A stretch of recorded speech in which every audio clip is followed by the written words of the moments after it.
जब वनवास को जा रहे हैं तो सीता माता कहने लगी राघव, हे पतिदेव मैं साथ चलूंगी।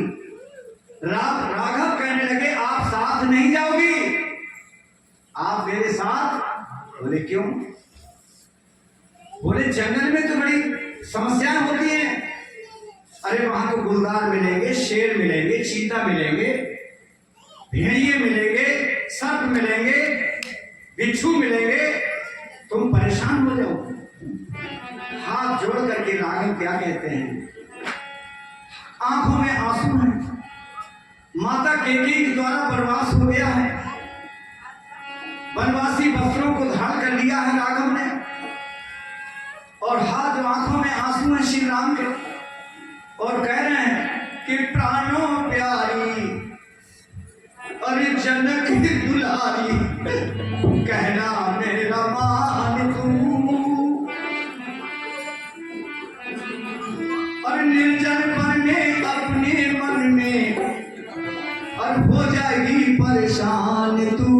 प्राणों प्यारी बोलो प्राणों प्यारी जनक की दुलारी, कहना मेरा मान तू। निर्जन मन में अपने मन में, निर्जन मन में अपने मन में हो जाएगी परेशान तू। प्राणों प्यारी दोस्त नहीं सब जाने में, लेकिन समय बिताने में, बोलो लेकिन समय बिताने में मेरे संग रहेगा सीता किसी फकीरी बाने में, किसी फकीरी बाने में। वो घर रहने में दोस्त समझ रही, सीता समझ रही अपमान तुम। प्राणों प्यारी जन दुलारी, कहना मेरा मान तू। निर्जन मन में अपने मन में, निर्जन मन में अपने मन में हो जाएगी परेशान तू। प्राणों प्यारी जन की दुलारी, कहना मेरा मान तू। निर्जन मन में अपने मन में हो जाएगी जागरण। हाँ प्राणों प्यारी जन की दुलारी, कहना मेरा मान तू। सतर्क से फोटो निर्जन मन में अपने मन में हो जाएगी परेशान तू। प्राणों प्यारी हमने क्या कहा, और मिले न कुछ भी खाने को, ना सुंदर वस्त्र बिछाने को,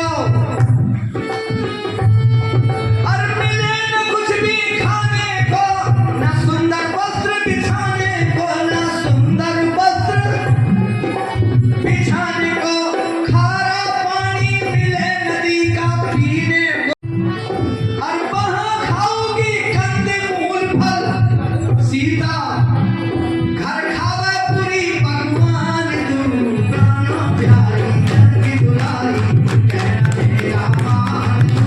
निर्जन मन में अपने मन में, निर्जन मन में अपने मन में हो जाएगी परेशान तू। प्राणों प्यारी जन की दुलारी, कहना मेरा मान तू।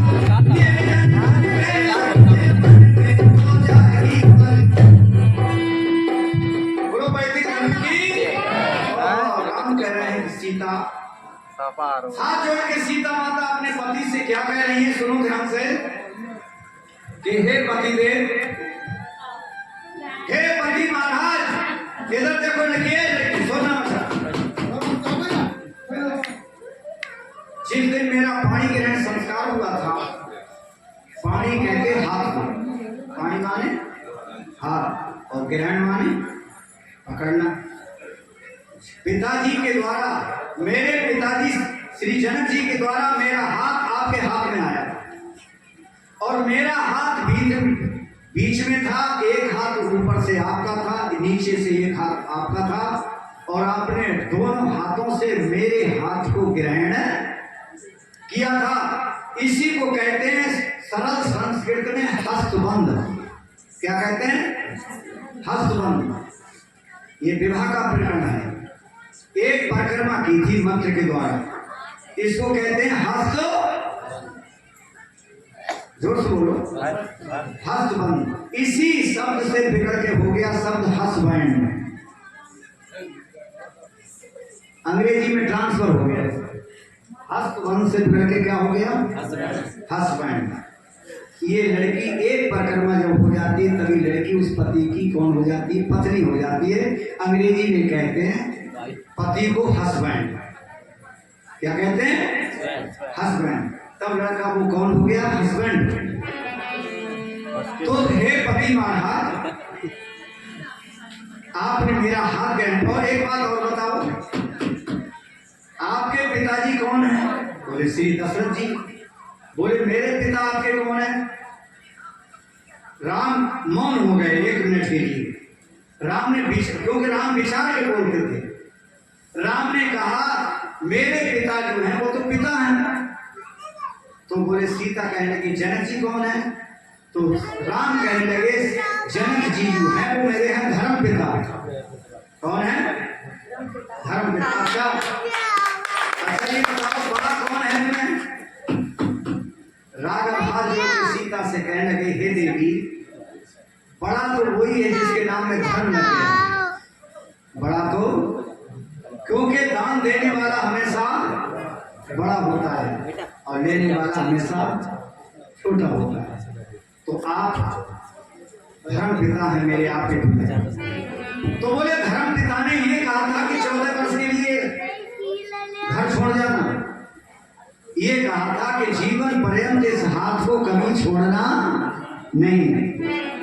बस राम यहाँ पर हारे। राम और सीता का जो प्रेम का संवाद हुआ है, यहाँ राम हार गए। और बहुत समझा रहे हैं राघव। और क्या कहते कबीर, बहुत अच्छा लिखा क्या। तो प्यारे सज्जनों, ये था हमारा इतिहास। अगर हम रामायण को पढ़ लें और रामायण से घर घर में रामायण का पाठ हो जाए हमारा, तो ये कहते हैं कि ज्यादा नहीं 24 घंटा की रामायण होती है, केवल 2 घंटा की रामायण का पाठ हो जाए तो आर्य बन जाएंगे लोग, आर्य बन जाएंगे। बस विचार तो करें। ओह प्यारे सज्जनों, ये था राम का चरित्र। राम कह रहे हैं कि देखो वन में बहुत कष्ट उठाना पड़ेगा। तो सीता जी कह रही सुनो मेरा